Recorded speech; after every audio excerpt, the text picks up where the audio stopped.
Jonathan Hickory started his career as a rookie cop, ready to serve his community.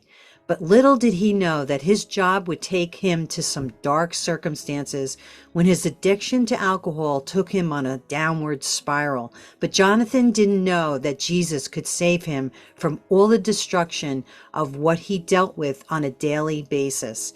He wrote the book, Break Every Chain, with the movie to follow, directed and produced by Tim Searfoss. I stumbled on this movie and I couldn't stop watching it. So thank you for joining me today, Jonathan, on the call. Yeah, thank you so much, Nancy, for having me. Break Every Chain is your life story and the struggles that you went through as a cop. When did you start feeling the stress of the job?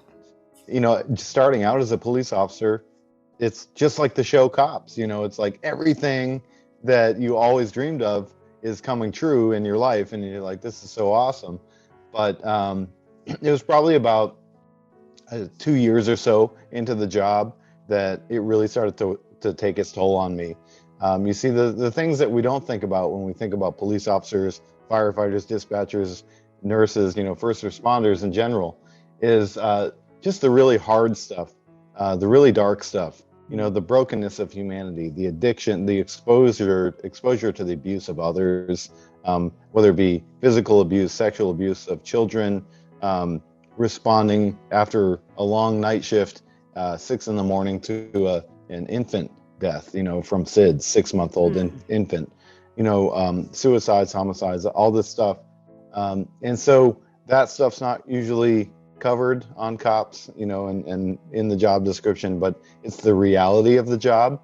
And you need healthy ways to cope. You need, that's where Jesus would come in later, but without really much of a relationship with God, I believed in God. I was a check the box Christian. But I didn't have a relationship with God. And the more I worked as a police officer, the more I really questioned that whole, how can a good God, allow all this suffering, all this evil in the world? And so my coping, I didn't feel like I could talk to anyone about it. As first responders, you're supposed to be strong and tough. And so I turned to alcohol, probably a couple years into my career, as a coping mechanism. Started out socially, and then started to become a problem. I liked the way it made me be able to tune out from my problems and feel numb and all that. And so, it started to become a problem where I would drink more and more, and I had to drink every day. I had to drink at the end of my shift, or if I didn't drink every day after work, then I would get withdrawals. Like I would feel like things were crawling on me. Of course, I was starting to become a very bitter person, a very cynical person, but the alcohol just added to that.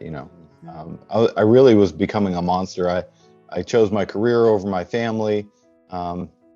When my daughter was born, I'd been a cop for about 6 years, and I was like, well, I lost my dad, and so I'm gonna be the best dad there is, and I'm gonna kick this drinking thing.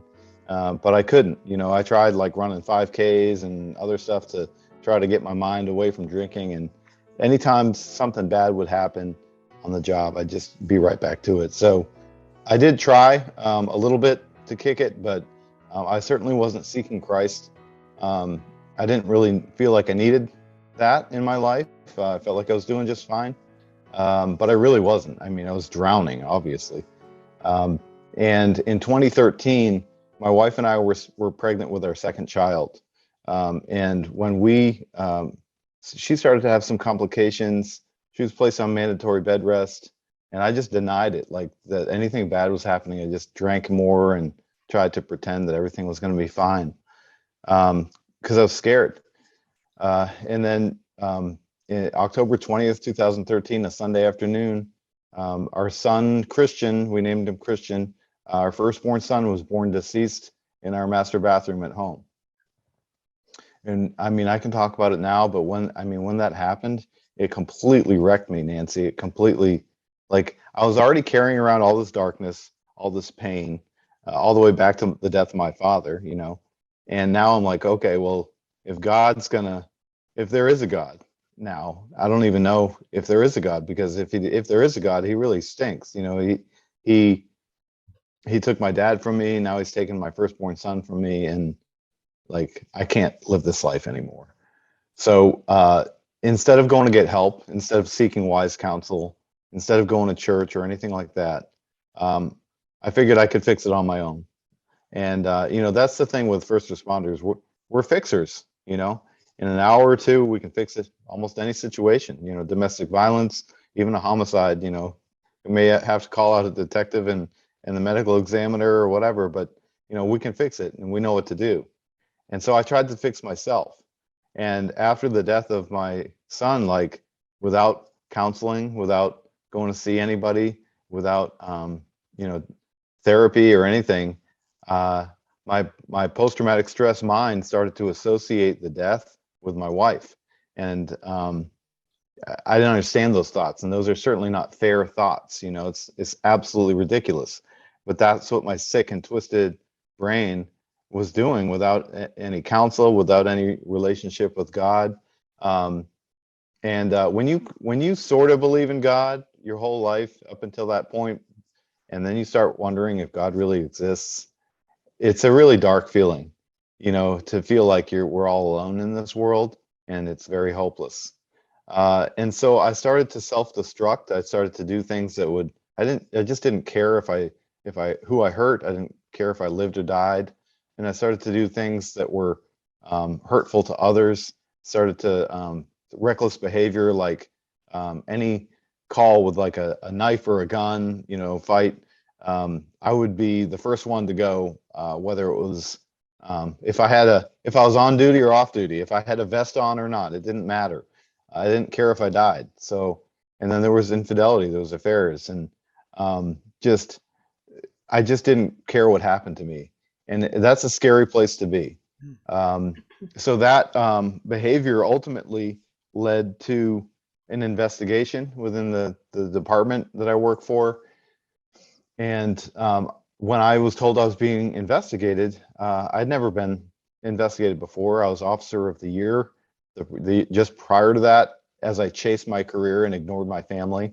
Um, and so I looked up the discipline for conduct unbecoming of an officer, and it included termination, all the way up to termination. And so I was convinced that I was going to lose my job, that I was going to lose my wife and daughter, because the investigation centered around infidelity, and that I was going to lose everything. So that's when I was told I could go home early that day, and I was laying on the bed, and I remember hearing a voice, saying, just end your life. It's over. There's no coming back from this. You're a failure, and it's done. Just end it.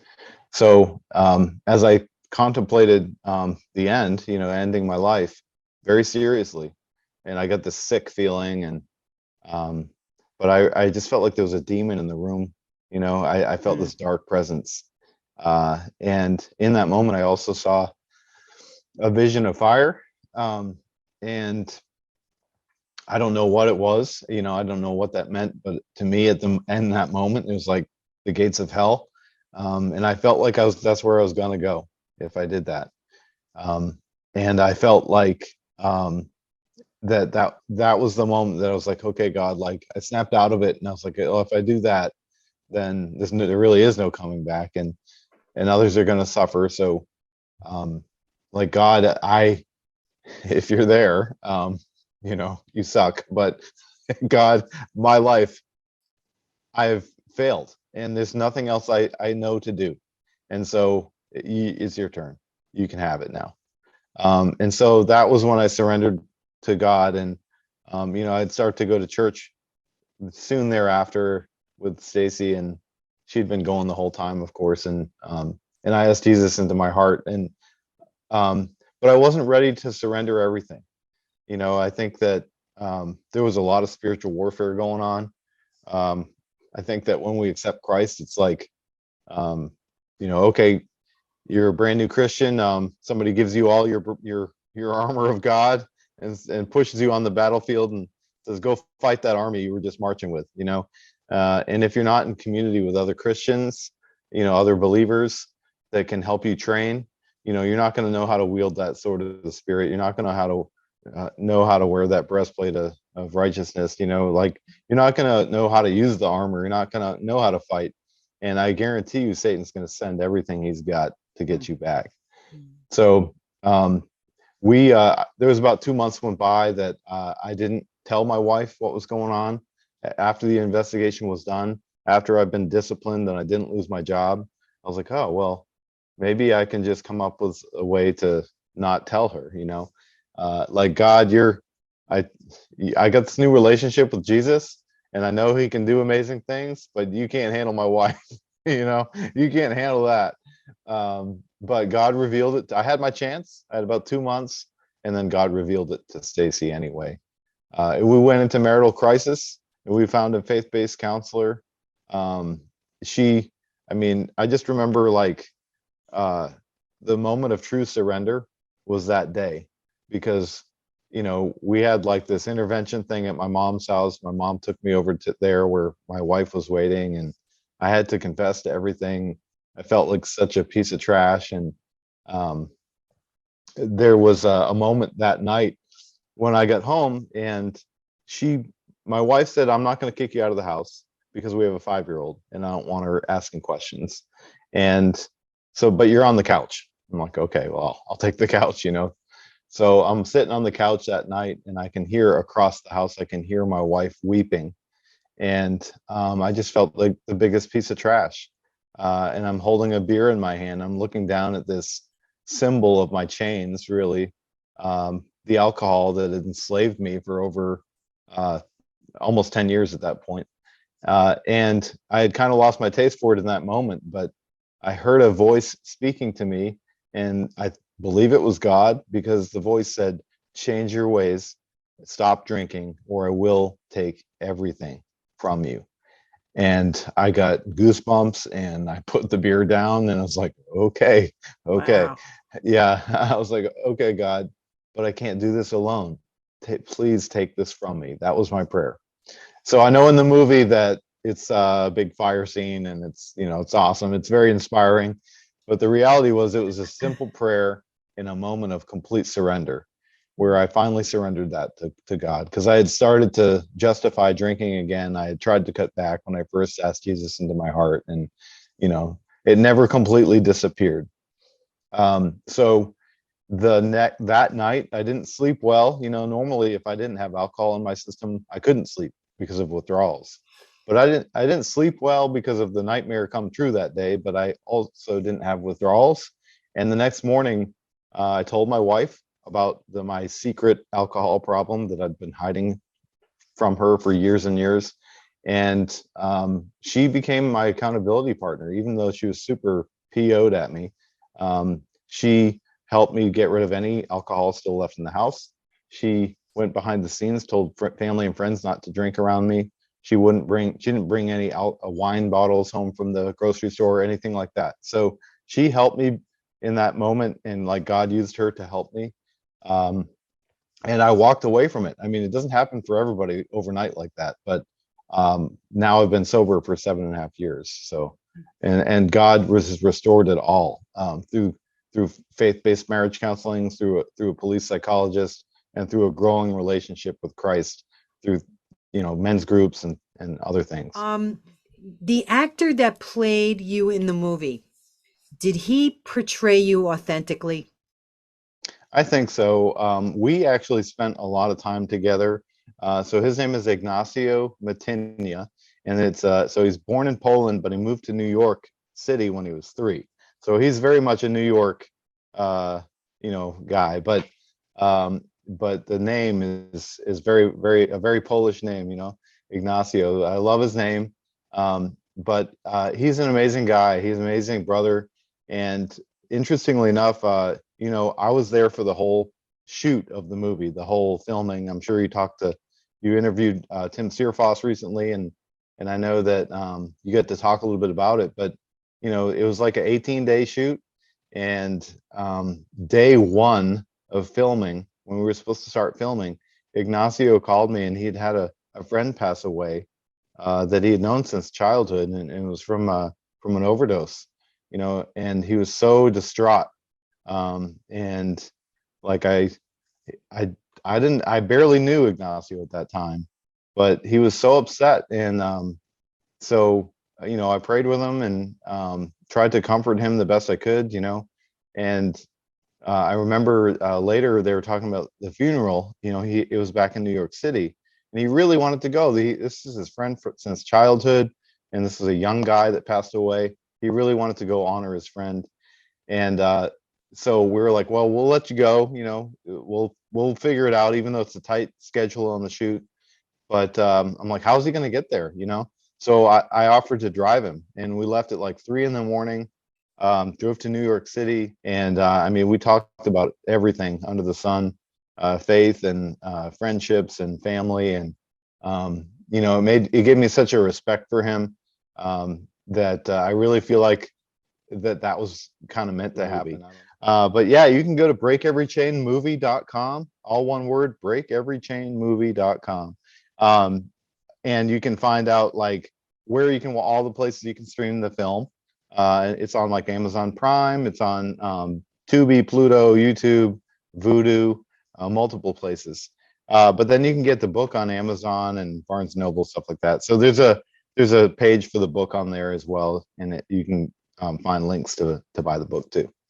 Wonderful. And what would you like to leave the audience with today? That you're not alone. That if you're struggling today with depression, with addiction, with loss, with grief, or you're going through something really hard in your life or in your marriage, or in your job, or whatever it is, just know that you're not the only one struggling. And I'm not saying that to make you feel bad. I think that I know that a lot of times we believe that we're the only ones that ever felt this way, that the only ones that have struggled so epically with a certain thing. I know that certainly I felt like I was the only police officer who had ever struggled with the things that I was seeing. And that made me broken, that made me weak, and that made me different. And that's the biggest weapon that the enemy is going to use against you, is that you're the only one. So just know that, like, that's why we're created for community. That's why it's important to talk to someone else, to have someone else pray with you, to have someone else, to just counsel you or talk to, wise counsel preferably. But just know that you're not alone, and that God will use other people to help you. But you can't isolate yourself. You have to allow others in. And I just promise you that if you are willing to get help, that it's the best decision you'll ever make. And it takes incredible courage, but it's the best thing you'll ever do. I pray that this program has strengthened and encouraged you. Do you know Psalm 107:13-14 says, "Then they cried to the Lord in their trouble, and he saved them from their distress. He brought them out of darkness, the utter darkness, and broke away their chains." Do you cry out for the Lord in distress and trouble? Why not seek the Lord Jesus Christ today? God speaks to you every day. Are you listening to the call?